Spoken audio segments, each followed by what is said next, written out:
Por fim, um último tipo de heresia que não necessariamente tem a ver com os gnósticos, mas que surgiu ali na primeira metade do século II e que também foi muito importante, foi o marcionismo, tá? Que surgiu ali por volta do ano 139 depois de Cristo, com um sujeito chamado Marcião.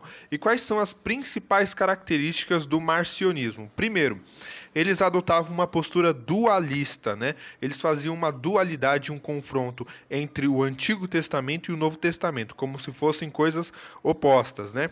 Segundo, ele era contrário ao Antigo Testamento. Então, o Marcião, né, o seu criador e depois os marcionistas, eles vão negar e não vão utilizar, né, os escritos judaicos, a Torá, enfim, todo o que hoje é chamado de Antigo Testamento, como escritura, né? Eles também eram ascetas, assim como os outros gnósticos que a gente citou aqui agora há pouco na aula, e também eles só aceitavam duas escrituras do Novo Testamento, né?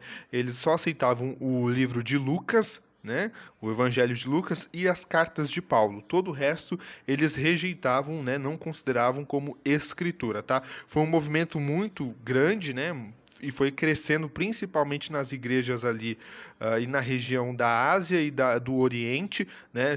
Foi um movimento que cresceu especialmente na cidade de Alexandria, né, lá no Egito, e lá no ano de 144, né, depois de Cristo, o Marcião vai ser expulso da igreja, né, vai ser excomungado, mas ele vai formar a sua própria igreja, né, com esse movimento aí marcionista, com sede em Roma, e ele vai conseguir construir uma estrutura eclesiástica com bispos, diáconos, enfim.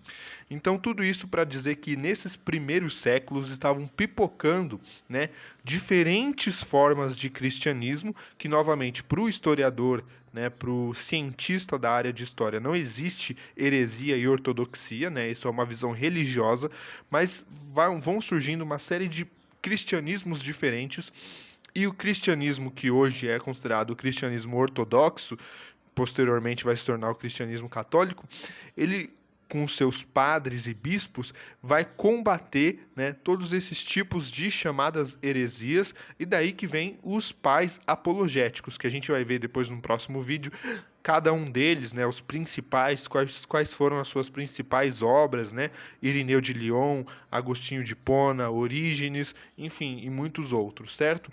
Então, essa primeira parte da aula foi para a gente entender quais são essas chamadas heresias contra qual os pais apologéticos estavam tentando combater.